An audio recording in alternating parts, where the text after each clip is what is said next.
vai chamar o Hussein Kalut, do SEBRE, né, do Centro de Estudos de Relações Internacionais no Brasil. Boa noite, Hussein. Hussein, que é das pessoas, eu gosto de chamar sempre Hussein, porque quando o assunto é Líbano, Hezbollah e Irã, que são questões que eu acompanho bastante, ele, para mim, é a pessoa que mais entende no Brasil, uma das que mais entende no mundo. Obrigado, Hussein. Também o João Miragaia, que está lá em Israel. João Miragaia, que é cientista político pela Universidade de Tel Aviv, mestre em ciência política, que mora ali no norte de Israel, que é do Instituto Brasil-Israel, um think tank, e que também tem um podcast sensacional do lado esquerdo do muro, e que quando o assunto é Israel, é das pessoas que mais conhece o tema, também extremamente didático. Eu vou começar pelo Hussein. Hussein, como que você vê o cenário geopolítico nesse momento?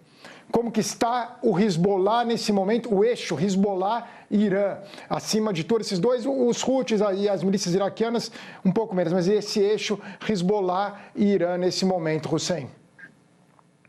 Bom, existem duas dimensões para interpretar o cenário atual.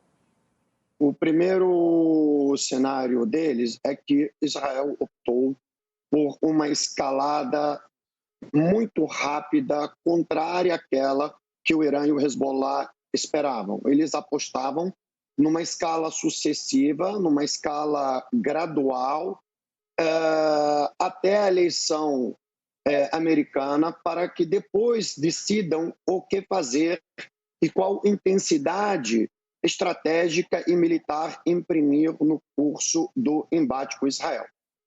No entanto, o Benjamin Netanyahu decidiu não obedecer às regras de engajamento que pareciam ser lógicas. Ele, no intuito de deflagrar uma guerra regional, ele antecipou esse cenário, se antecipou a esse cenário e partiu para um nível de agressividade e brutalidade muito maior, tentando liquidar a liderança do Hezbollah, como também destruir a sua infraestrutura militar. E nisso ele sabia que o Irã teria pouco a reagir, ou nada, até o momento da eleição americana, porque os iranianos apostam na eleição da Kamala Harris. E qualquer envolvimento do Irã preemptório à eleição americana pode fortalecer o Trump, e isso pode atrapalhar a ambição americana de retomar as negociações nucleares. Nesse ínterim, o Netanyahu, então, aproveita para dizimar o principal aliado do Irã no Oriente Médio, que é o Hezbollah. Hussein, Marcelo Lins aqui. Eu vou fazer mais uma pergunta para o Hussein, e não é para ser deselegante com o Miragaia, não. É só para explicar. O Hussein tem um voo para pegar daqui a pouquinho, e se a gente não conseguir fazer essa pergunta para ele, é capaz dele perder esse voo. Então eu peço só a paciência do Miragaia rapidinho aqui, para a gente resolver aqui, não deixar o Hussein perder o voo dele.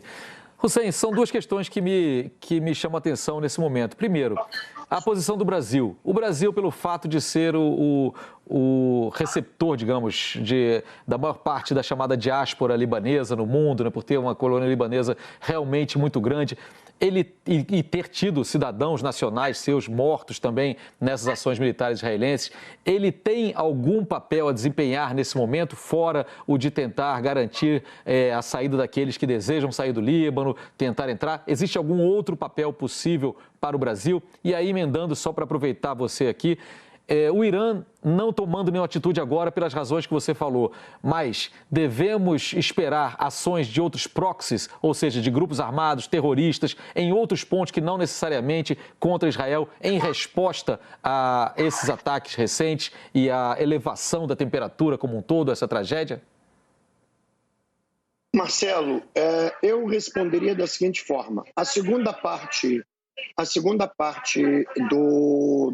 da sua pergunta, se atentados terroristas por parte de alguns grupos, não creio, porque somente os Houthis e somente, digamos assim, al-Hashdab no Iraque podem agir. Eles só vão agir dentro de um limite muito específico, que é ali na circunferência médio-oriental. Tá?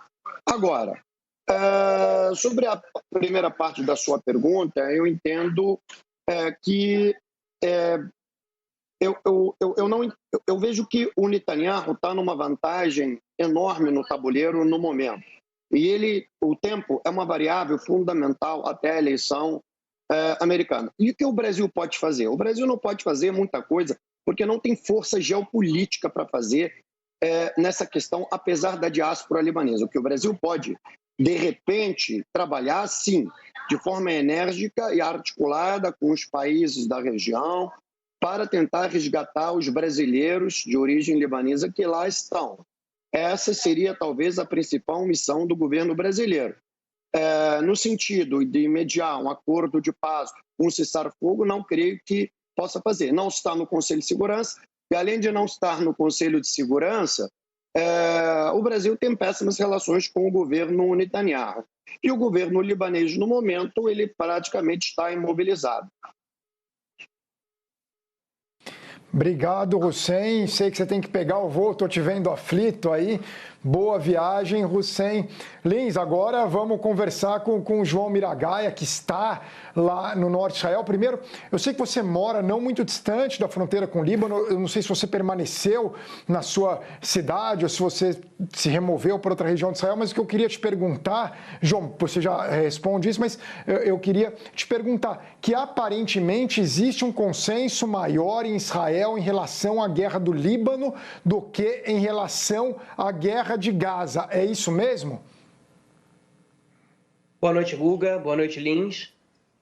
No momento, começo respondendo por isso, eu não estou na minha casa. Na segunda-feira eu deixei minha casa, agora eu estou na casa dos meus sogros, que fica mais ao centro. Eu moro a 30 quilômetros da fronteira e depois de uma noite bem turbulenta entre sábado e domingo, a gente decidiu ir para um lugar mais tranquilo e eles estão a 80 quilômetros, aqui está relativamente mais tranquilo do que no norte. Enfim, e sobre a sua segunda questão, sobre a legitimidade da guerra com o Hezbollah, é verdade. O Netanyahu tem respaldo da população, não só da população, como da oposição israelense de maneira geral. 5 dos 7 líderes dos partidos da oposição foram a favor da incursão no Líbano.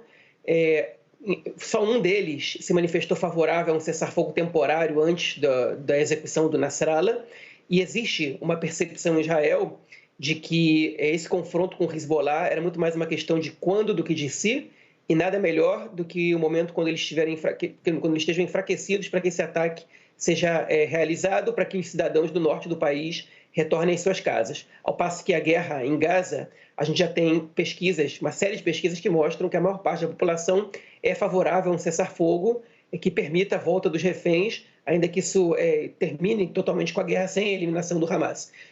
Então, essa é a percepção da sociedade israelense no momento em relação à guerra com o Hezbollah. Miragaia, obrigado mais uma vez por estar aqui com a gente, tentando esclarecer a situação do lado de Israel.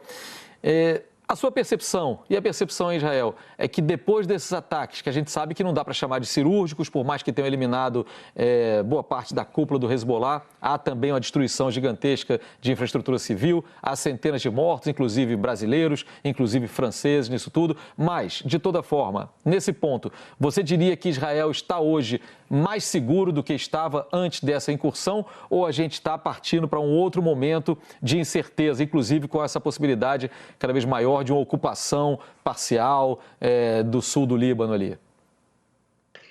Bom, Lins, nesse aspecto, que primeiro de tudo a gente tem que separar a percepção da população israelense da percepção do resto da população mundial. Por exemplo, no dia do assassinato do Nasrallah, eu sei que foi um ataque feito contra o complexo de edifícios, que deixou 6 edifícios destruídos e teve mais de 300 mortos no ataque que vitimou o Nasrallah e outros membros do Hezbollah, membros inclusive do alto escalão.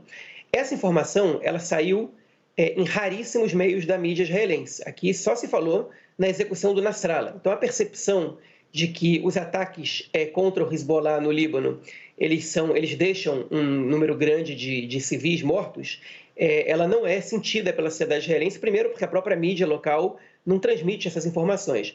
Em segundo lugar, porque após o massacre do Hamas, o 7 de outubro, e o receio que a população tem de que algo semelhante pudesse acontecer vindo do norte do país, enfim, praticamente, eu não diria que legitima, mas faz com que as posições tomadas pelo governo e pelo exército sejam outras em relação ao que eram antes do 7 de outubro. A gente vê um número de mortos muito maior os ataques israelenses são muito superiores, muito mais intensos, deixam muito mais morte, muito mais destruição do que qualquer ataque que já tenha havido antes do dia 7 de outubro. Agora, você pergunta se a gente está mais próximo da paz, ou se a gente se sente mais seguro hoje.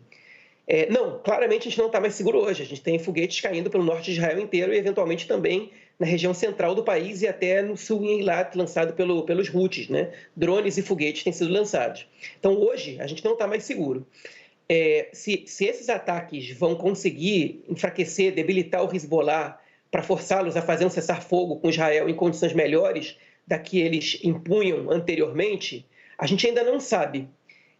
De qualquer maneira, com esses ataques ou sem esses ataques, com a morte do Nasrallah ou sem a morte do Nasrallah, fatalmente esse confronto vai terminar em um acordo de cessar-fogo. O que buscam os militares israelenses é um acordo em melhores condições do que as anteriores, quando, de fato, nos últimos 11 meses, o Hezbollah tinha o controle da situação, porque eles provocavam o êxodo da população do norte do país e a buffer zone, na verdade, ainda que eles não tenham conquistado nenhum centímetro de terra em Israel, era controlada por eles, era imposta por eles. Então, a percepção de Israel é de que isso vai mudar os termos dessa negociação. Eu tenho minhas dúvidas. Eu não acho que é certo, até porque a gente pode se envolver numa guerra regional e isso, obviamente, trará mais insegurança, não só para Israel, como para toda a região. Perfeito, tá aí, João Miragaia. Agradeço muitíssimo mais essa participação. Espero que você e sua família fiquem bem, em segurança aí, assim como do lado libanês também, que se minimize ao máximo o sofrimento que já é imenso daquela população de lá e que se troque-se as armas pelo diálogo em algum momento para chegar a esse cessar-fogo também em relação ao Líbano, assim como a faixa de Gaza e outras frentes. Obrigado, Miragaia.